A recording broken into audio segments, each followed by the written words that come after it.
ڈالیں گے تو نیم اگے گا، اور نیم کے درخت سے آپ اس بات کی توقع نہیں کر سکتے کہ وہاں پہ آپ کو سیب کا پھل ملے گا یا کوئی میٹھا پھل ملے گا، تو یہ ممکن نہیں ہے۔ اس وقت جو ہمارے ہاں یہ ہو رہا ہے پاکستان میں بھی ایسا ہی ہو رہا ہے کہ ایک جعلی نظام، الیکشن چوری کی بنیاد پہ، مینڈیٹ چوری کی بنیاد پہ ایک جعلی نظام قائم کیا جا رہا ہے، اور جعلی نظام اور جعلی لوگوں سے یہ توقع کی جا رہی ہے کہ یہ ملک کو ترقی اور خوشحالی کی طرف لے کر جائیں گے، یہ پاکستان کی معیشت کو بہتر کریں گے، اور پاکستان کی معیشت اور پاکستان کے عوام کی تقدیر بدلیں گے، پاکستان کے بارے میں اچھا سوچیں گے، یہ سوچا جا رہا ہے۔ اور اس سے بڑی بیوقوفی اور کیا ہو سکتی ہے، اور کہ پوری قوم اس طریقے سے کیا بیوقوف بن سکتی ہے؟ کیا جو اتنی محنت کی جا رہی ہے، یعنی تمام کے تمام 2 نمبر لوگ، بلکہ 2 نمبر تو بہت چھوٹا، 10 نمبریوں کو آپ نے لا کے بٹھا دیا اقتدار میں، اور ان سے توقع کر رہے ہیں کہ یہ پاکستان کو مصائب سے نکالیں گے، اور مصائب سے نکال کر خوشحالی کی طرف لے کر جائیں گے۔ جنہوں نے پچھلے 16-17 ماہ وہ حکومت اور پھر ساتھ ملا لیں کیئر ٹیکر، ٹوٹل ملا کے سب نے 22-24 مہینوں میں پاکستان کا ستیہ ناش کیا، اور یہی مسئلہ اس وقت پوری دنیا میں ڈسکس ہو رہا ہے کہ پاکستان کی اکانومی کو شدید خطرات لاحق ہیں، اور پاکستان کی معیشت بہتر نہیں ہو رہی، اور اسی وزیر خزانہ کو جنہوں نے یہ سارا کچھ برباد کیا، اسی وزیر خزانہ کو دوبارہ وزیر خزانہ بنا کر دوبارہ مسلط کیا جا رہا ہے، اور اس وزیر خزانہ کو جو فرار ہو گئے تھے اور اس کے بعد پھر واپس آئے، اور وہ واپس بھی ایک NRO کے ذریعے آئے، تو ان سے توقع کی جا رہی ہے کہ وہ اس ملک کو بہت آگے کی طرف لے کے جائیں گے۔ تو میرا خیال ہے کہ جو یہ سوچ رہے ہیں، میرا خیال ہے ان سے زیادہ کوئی احمق ہو نہیں سکتا۔ صورتحال اس وقت یہ ہے کہ پہلے ذرا چھوٹی چھوٹی خبروں کی طرف چلتے ہیں، اس کے بعد آگے بڑھیں گے، کیونکہ بہت ساری ڈاکومنٹس کے ساتھ آپ کو بتاؤں گا کہ پاکستان کا حالت پتلی حالت ہے، اور یہ نظام چلنے والا نہیں ہے، کیونکہ کل پہلا دن تھا قومی اسمبلی کا، اور پہلے دن ہی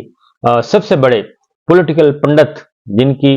نبض ہوتی ہے پاکستان کی پالیٹکس پہ، آپ ان سے اختلاف کر سکتے ہیں، لیکن ان کو پتا ہوتا ہے کہ حالات کس طرف جا رہے ہیں، تو ان کا یہ کہنا ہے کہ یہ اسمبلی چلنے والی نہیں ہے، یہ اسمبلی مدت پوری کرنے والی نہیں ہے۔ یہاں تک کہ نواز شریف صاحب نے بھی کل کہا کہ کرنی چاہیے مدت پوری، انہوں نے بھی نہ کہا مدت پوری کرے، کیونکہ ان سے بہتر کون جانتا ہے کہ یہ اسمبلی کتنی کھوکھلی ہے، اور اس اسمبلی کی بنیادیں جھوٹ اور چوری اور ڈکیتی پر قائم کی گئی ہیں، اور یہ کیسے ممکن ہے کہ شر سے خیر برآمد ہو؟ ممکن نہیں ہے۔ اس لیے جناب ایک تگودو کی جا رہی ہے، دیوار کو ٹکریں ماری جا رہی ہیں، اپنا سر ہی زخمی ہوگا، اور اس کے علاوہ کوئی اور حل نہیں نکلے گا، اور ان تیلوں میں تیل نہیں ہے، یہ بہت پہلے سے آزمائے ہوئے ہیں، اور ان کو سوچ سمجھ کر ہی فارغ کیا گیا تھا، لیکن چونکہ آپ لے آئے ہیں تو آپ کی مرضی ہے۔ صورتحال یہ ہے اس وقت کہ یوسف رضا گیلانی صاحب نے سینٹ کی نشست چھوڑ دی ہے، اور وہ پہنچ گئے ہیں قومی اسمبلی میں۔ پہلے ان کا خیال تھا کہ وہ سینٹ میں ہی رہیں گے، اس کی وجہ یہ تھی کہ ان کو چیئرمین سینٹ بنایا جانا تھا، اور چیئرمین سینٹ کے لیے گیلانی صاحب کو فٹ قرار دیا جا رہا تھا، اور یہی مسلم لیگ نواز اور پیپلز پارٹی کے درمیان طے ہوا تھا کہ ہم چیئرمین سینٹ پہ پاکستان پیپلز پارٹی کا ہوگا، پریزیڈنٹ آف پاکستان پاکستان پیپلز پارٹی کا ہوگا، اور وزیر اعظم اور باقی جو اسپیکر وہ ہوں گے مسلم لیگ نواز کے۔ اسی طریقے سے اسی سیٹ اپ کو بلوچستان میں بھی اڈاپٹ کیا گیا، اسپیکر جو ہے وہ پیپلز پارٹی کا، اور ڈپٹی اسپیکر نون لیگ کا، اور پنجاب ہولی سولی سب کچھ دے دیا گیا ہے مسلم لیگ نواز کو، البتہ گورنر جو ہے وہ کہتے ہیں کہ پیپلز پارٹی کا ہوگا۔ تو یہ بندر بانٹ کی گئی تھی، اور لیکن اب اس میں کچھ رکھنے آ گئے ہیں، اور رکھنے اس لیے آئے ہیں کہ ظاہر ہے ہماری اسٹیبلشمنٹ جو ہے وہ بھی تو راہوں میں بیٹھی ہے دل تھام کے، بلکہ وہی بیٹھی ہے، تو انہوں نے بھی تو کچھ کرنا تھا، اس لیے انہوں نے یوسف رضا گیلانی صاحب کے لیے حامی نہیں بھری چیئرمین سینٹ کے لیے، اور وہ عہدہ جو ہے زرداری صاحب کو کہا گیا ہے کہ وہ عہدہ ہمارا ہے، اور وہ ہمارے پاس رہے گا، یعنی کہ اسٹیبلشمنٹ کے پاس، اور اس کے لیے انتخاب ہے انوار الحق کاکڑ صاحب کا۔ انوار کاکڑ صاحب نگراں وزیر اعظم سے وہ جائیں گے سیدھے چیئرمین سینٹ کی سیٹ پہ اب تک کی اطلاعات کے مطابق۔ اور دو اہم کردار تھے ان انتخابات میں،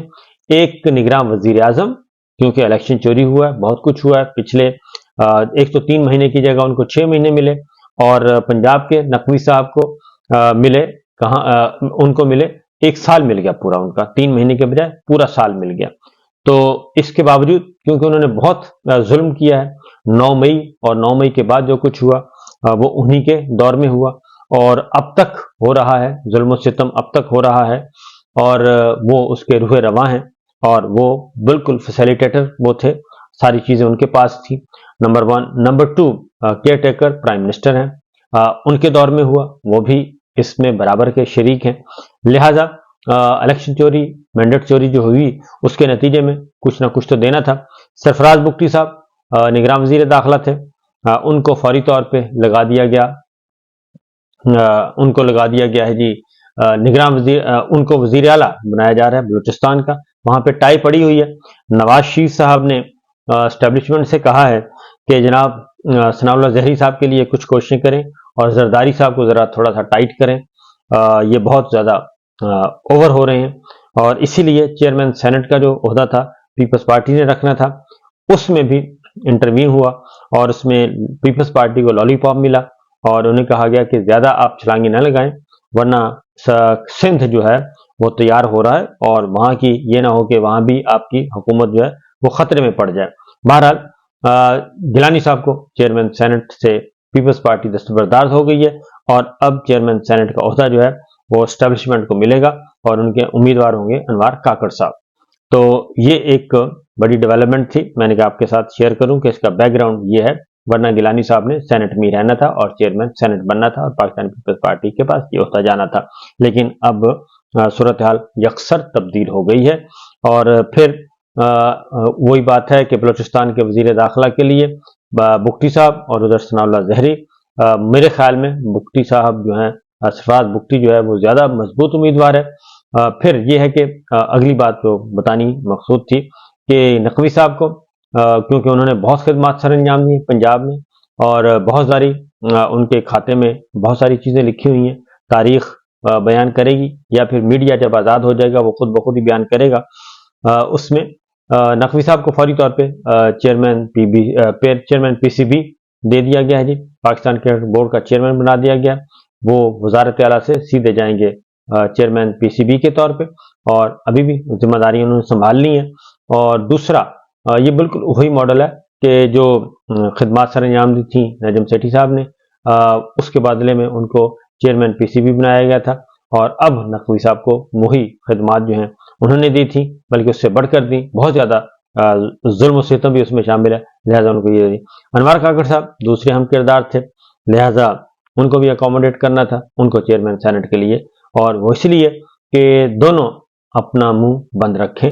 کیونکہ ایسا نہ ہو کہ کسی وقت ضمیر جاگ جائے، اور ضمیر جاگے تو ادھر ادھر کی باتیں بہکاوے میں آ کے کر ہی نہ دیں۔ تو لہٰذا کیونکہ یہ جو پچھلا سال سوا سال ہے وہ بڑا ہی کروشل تھا، اور اس میں بڑے بڑے راز پنہا ہیں، اور آہستہ آہستہ بہت ساری چیزیں تو آ رہی ہیں باہر کہ کس طریقے سے یہ الیکشن چوری کیا گیا، اور مزید بھی آ جائیں گی آنے والے دنوں میں، کیونکہ جو چیز ہے وہ چھپی نہیں رہتی۔ تو آج اسپیکر قومی اسمبلی کا انتخاب ہے جی، ایجنڈا جاری کر دیا گیا، اور ایجنڈے میں حلف برداری جو اراکین باقی بچے ہیں ان کی حلف برداری ہوگی، اور اسپیکر کا انتخاب ہوگا، حلف برداری پھر ان کی ہوگی، پھر ڈپٹی اسپیکر کا انتخاب ہوگا، پھر ان کی حلف برداری ہوگی۔ یہ ایجنڈا جاری کر دیا گیا ہے سیکرٹری قومی اسمبلی کی طرف سے، جناب طاہر حسین کی طرف سے، سیکرٹری جنرل قومی اسمبلی ان کی طرف سے جاری کر دیا گیا۔ اب آتے ہیں کچھ مزید خبروں کی طرف، کیونکہ جو رات گئے جی پٹرول کی قیمتوں میں اضافہ کر دیا گیا ہے، اور بڑھا دیا گیا ہے، پٹرول کی قیمتیں بڑھا دی گئی ہیں حسب معمول، اور ابھی پہلا دن ابھی صرف اسمبلی کا حلف ہوا ہے، تو قیمتیں، اس کا مطلب ہے کہ آنے والے دنوں میں بھی قیمتیں بڑھتی رہیں گی۔ اب آتے ہیں یہ مدت پوری کرے گی نہیں کرے گی قومی اسمبلی، تو اس میں ایک نواز شریف صاحب سے پوچھا گیا تو انہوں نے کہا کہ جی مدت پوری کرنی چاہیے، وزیر اعظم کو بھی کرنی چاہیے اور پارلیمان کو بھی پوری کرنی چاہیے. ان کی خواہش ضرور ہے کیونکہ اب تو ان کے موجیں لگی ہوئی ہیں اور ہارا ہوا، یعنی کہ پہلے تھا الیکٹڈ ہوتے تھے جو اراکین پارلیمان ہے، پھر ٹرم آئی سلیکٹڈ کی، اور اب آ گئی ہے ریجیکٹڈ کی، یعنی کہ جو ریجیکٹ ہوئے لوگ ہیں، جو ہارے ہوئے لوگ ہیں، وہ بھی ایم این اے بن سکتے ہیں اور ان کو بھی اقتدار مل سکتا ہے. اور اب الیکشن جو ہے وہ بے معنی ہو کر رہ گیا ہے کہ بیلٹ پیپر کا تقدس جس طریقے سے پامال کیا گیا وہ ہم سب کے سامنے ہے. اور جس طریقے سے ابھی تک 10-12 دن ہو گئے ہیں الیکشن ہوئے کو، بلکہ 10-12 دن ہی سوری پورا مہینہ ہونے کو ہے، 1 مارچ ہو گئی ہے، تو 8 تاریخ کو ہوا تھا الیکشن، تو تقریباً 21 دن ہو گئے ہیں، 21-22 دن، اور 21-22 دنوں میں ابھی تک الیکشن جو ہے وہ کمپلیٹ نہیں ہوا اور جعلی الیکشن جاری کر کے تو یہ سب کچھ کیا گیا ہے. بہرحال صورتحال یہ ہے کہ مولانا فضل الرحمان صاحب سے پوچھا گیا تو انہوں نے کہا کہ یہ اسمبلی کم اور یہ اسٹیبلشمنٹ کی نمائندہ جماعت ہے، اور اسٹیبلشمنٹ کی یہاں پہ نمائندگی زیادہ ہے اور عوام کے منتخب نمائندوں کی نمائندگی بہت کم ہے. اس لیے انہوں نے کہا جی کہ میں اس کو اسمبلی نہیں مانتا بلکہ اسمبلی نما کوئی چیز ہے، اور لیکن اسمبلی مدت پوری کرے گی. تو انہوں نے کہا کہ بالکل نہیں ایسا نہیں لگتا کہ یہ مدت پوری کرے، یہ اپنی رخصت ہو جائے گی اور بہت جلد رخصت ہونے والی ہے. اور یہی چیز جو ہے وہ جو نبض شناس ادروائز جو ڈیفنس ریلیٹڈ لوگ ہیں اور جو فوج کے اندر کے معاملات کو سمجھتے ہیں، ان کا بھی یہی خیال ہے کہ یہ بہت زیادہ دیر تک نہیں چلنے والا سسٹم، یہ ایک ایڈہاک ہے، ایڈہاک سلسلہ ہے، اور یہ کب تک ہے ایڈہاک اس کے بارے میں وہ کہتے ہیں کہ زیادہ دور نہیں ہے، ہو سکتا ہے اسی سال ہی، یعنی کہ مارچ میں یہ کمپلیٹ ہوئے ہیں اور اسی سال ہی یہ سلسلہ شروع ہو جائے گا، ان کی رخصتی کی باتیں آنا شروع ہو جائیں گی. اور اس لیے اسمبلی میں کیونکہ مولانا فضل الرحمان صاحب بڑے دیدہ سیاستدان ہیں اور ان کو پتہ ہوتا ہے کہ آنے والے دنوں میں کیا ہونا ہے اور کیا نہیں ہونا، اس لیے وہ سوچ سمجھ کے اس کشتی میں سوار نہیں ہو رہے. اور کل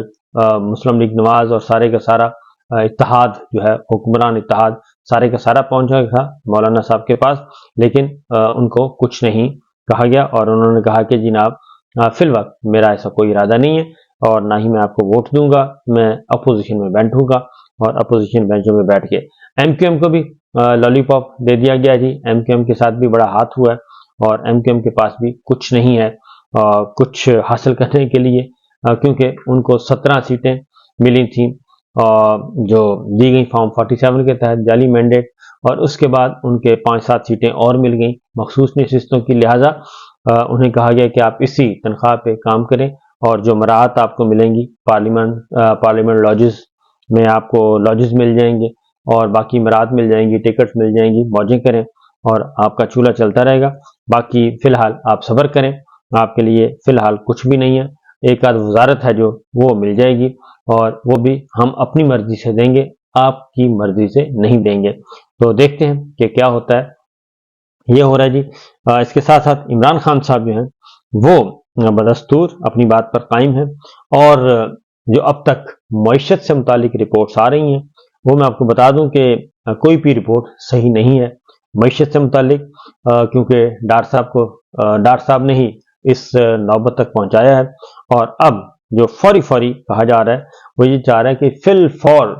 بغیر سوچے سمجھے سیدھے آئی ایم ایف کے پاس جائیں اور آئی ایم ایف سے اپنا پروگرام اپروو کروائیں. اور آئی ایم ایف کیا کہتا ہے؟ آئی ایم ایف یہ کہتا ہے، ظاہر ہے آپ کو اگر وہ $6 ارب دے گا تو اس نے آپ سے سود سمیت کوئی $8-10 ارب وصول کرنا ہوگا واپس. تو وہ پھر دیکھے گا کہ یہ $6 ارب آپ ہم سے لے رہے ہیں، تو یہ آپ نے پیسے واپس کیسے کرنے ہیں، کہاں سے پیسے لانے ہیں. تو ظاہر ہے وہ درختوں پہ تو پیسے نہیں لگے، وہ پھر ٹیکس لگائیں گے، مجھ پہ اور آپ پہ ٹیکس لگائیں گے حکمران، اور بجلی کی قیمتیں بڑھا دیں گے، اس سے پیسے اکٹھے کریں گے، گیس کی قیمتیں بڑھا دیں گے، وہاں سے پیسے اکٹھے کریں گے، تو یوٹیلیٹی بلز بڑھا دیں گے، ٹیکس لگائیں گے، کچھ ادر ٹیکس جو ہیں وہ لگا دیں گے. یہ تو تازہ ہے نا، ڈالر کا ریٹ بڑھ جائے گا، اور اسی طریقے سے یہ سارے کام کریں گے اور اس کے بعد پھر اپنا الو سیدھا کریں گے. تو یہ ہے سادہ سا پروگرام آئی ایم ایف کا. تو آئی ایم ایف پہ انہوں نے کہا جی فوراً پہنچیں، لیکن دیکھ